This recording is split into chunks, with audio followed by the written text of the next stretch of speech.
Alright, so the year is 2020, and I bought this, the Canon EOS 90D. A DSLR in 2020. That seems to be a big issue now. So I'm actually filming on the, I have been using the last 2.5 years, my Canon 80D. And there's certain things that this offers that that one doesn't. Mostly on the video side. So we'll get into unbox this.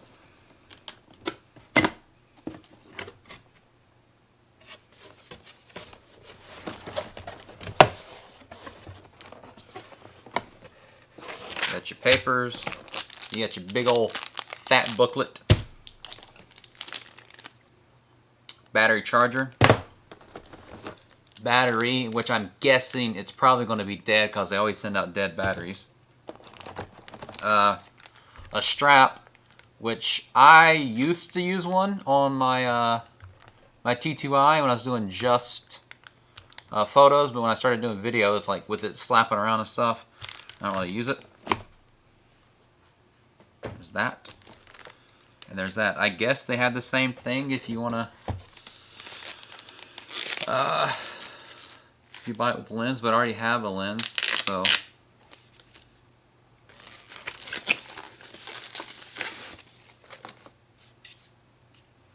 we'll see how it goes. That was actually a lot quicker than I thought it was going to be. It took me longer to set it up than it did to shoot. So comparing it to the 80D that's filming me, it's very similar. There's a new like joystick on the back, which is interesting. The little flip out panel here now is a little different.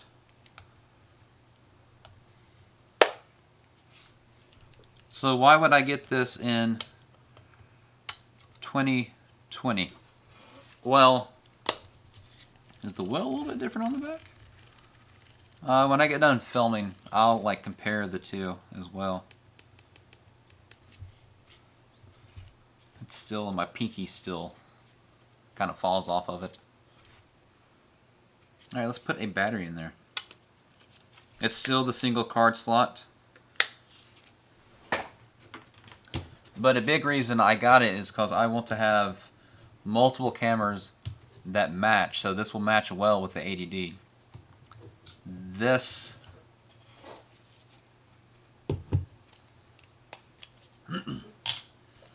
This camera now has, well, luckily, I think back in November last year, I need probably a memory card too, don't I? And I'm back! So, a huge issue with this is, that's kind of a tight fit.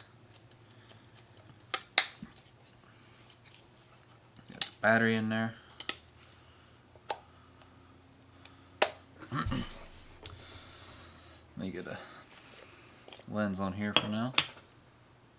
You got this here.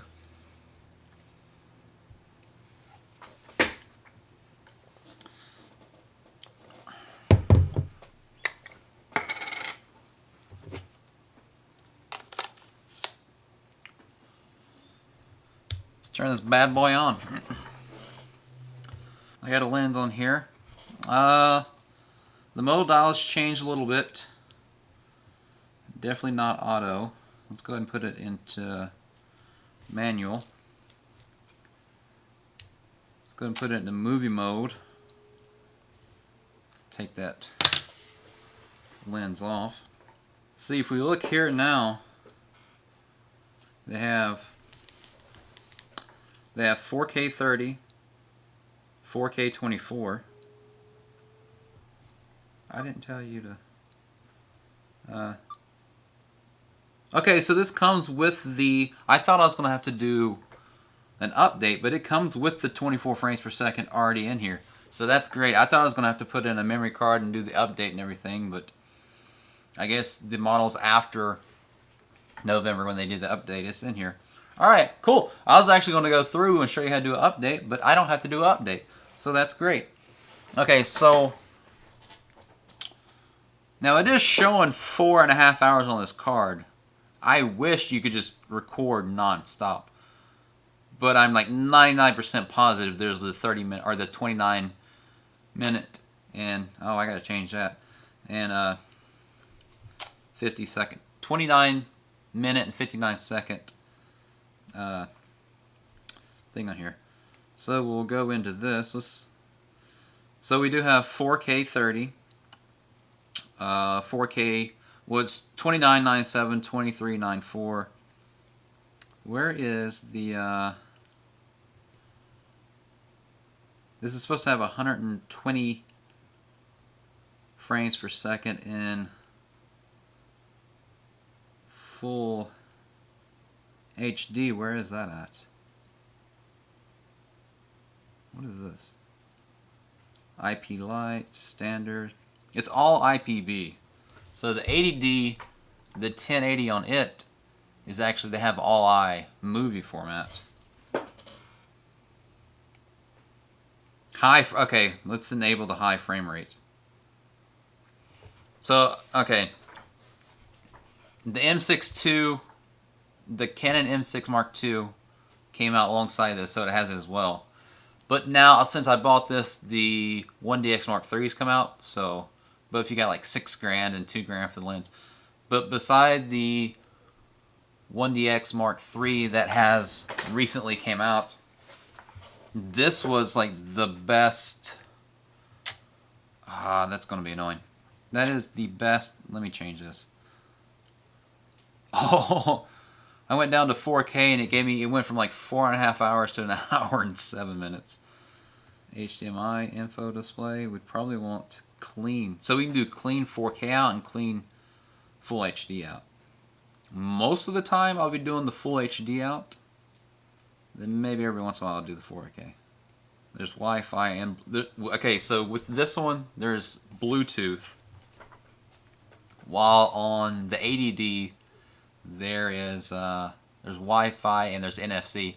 And I had an LG phone that had NFC, which is great. It's a little Wi-Fi is cool. I'm actually using Wi-Fi with a tablet right now. You can get a like it records 8-bit. But you can send a 10-bit signal out for viewing on a external monitor. Okay, so talking about the 90D here, I'm going to use it this weekend. I'll take a little trip and use it. I'm actually bringing both of them in case I need to like film too. So with this, other than the 1DX Mark III. This actually has like the biggest, like it's a it's an APS-C, so it's a 1.6 crop compared to full frame. All right, so with the 90D you have here, I actually like I wish they would have put the mirrorless from the M6 II in this body. I think that would have been great. Actually, this does, if I'm not mistaken, it's still an optical viewfinder. So it has the internal, well, it has a intervalometer. That one, the 80D also has it. So there's single shooting, there's high speed continuous, low speed continuous, silent single shooting, silent continuous shooting, self remote or self timer. Self timer, there's 10-second, there's a 2-second, and there's continuous. So I was curious with the high speed continuous here.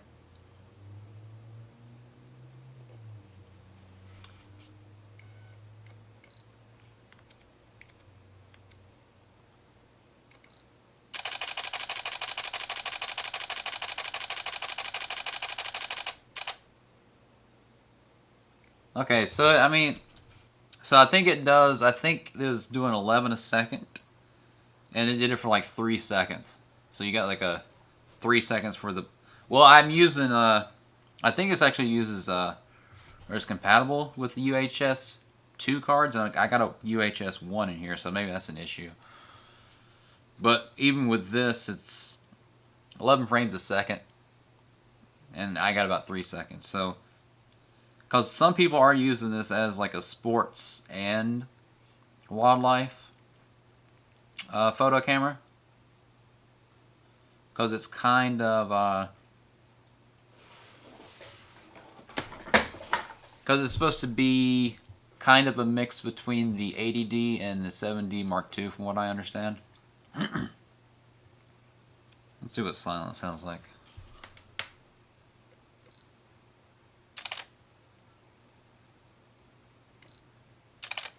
So it still makes a sound. But of course, even with the 80D, you can lock up the mirror and just shoot it.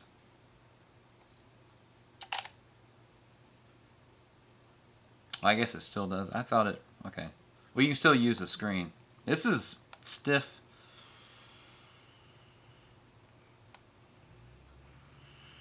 The reason I got the 90D is obviously I already have the 80D.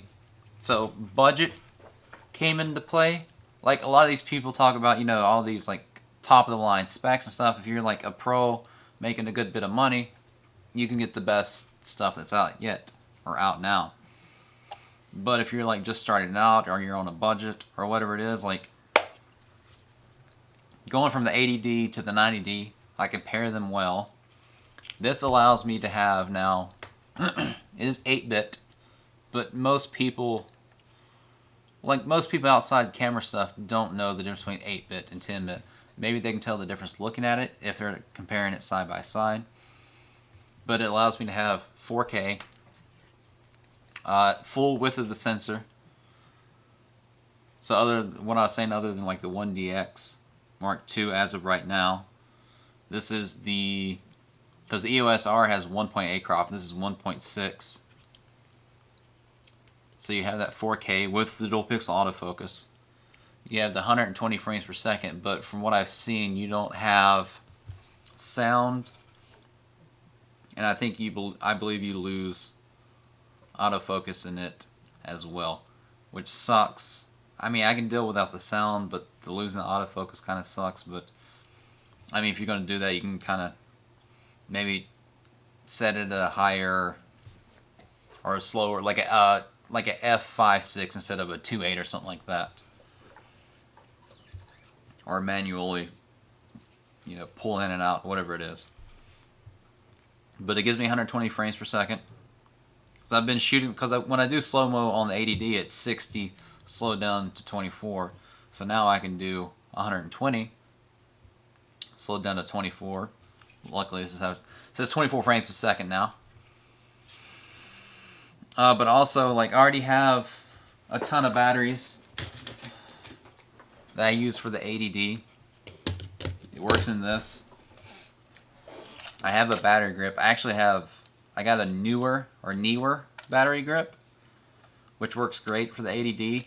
And if I do need to get another one, I think this was like 30 bucks, 32 bucks. So I can buy another one if I need two. Going for that. If I'm like setting up and doing like an interview shot or something like that, I need 2 angles and I want it to last long. I need to spend and get another one of these. I believe this was like 32 bucks and it came with like 2 batteries. So it's a good deal and it works great with that.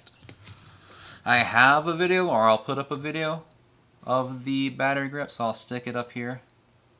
So if it's not on here yet, I'll have to edit it and stick it up there. But that works great. But this also, I believe this has a digital IS option on here. This does have, also it has focus peaking as well. Movie digital IS. So there's enabled and there's enhanced. I'll get into it. I think when you enable it, it crops a little bit, and then when it's enhanced, it crops it a lot more, or even more. But I think doing this, because I'm using the 10 to 18 on here, I think that with just the regular digital IS might be a really good option. So this is at 10 millimeters, just lens optical stabilization. So this is at 10 millimeters lens optical stabilization, also digital IS, and I'm holding it out about arm's length.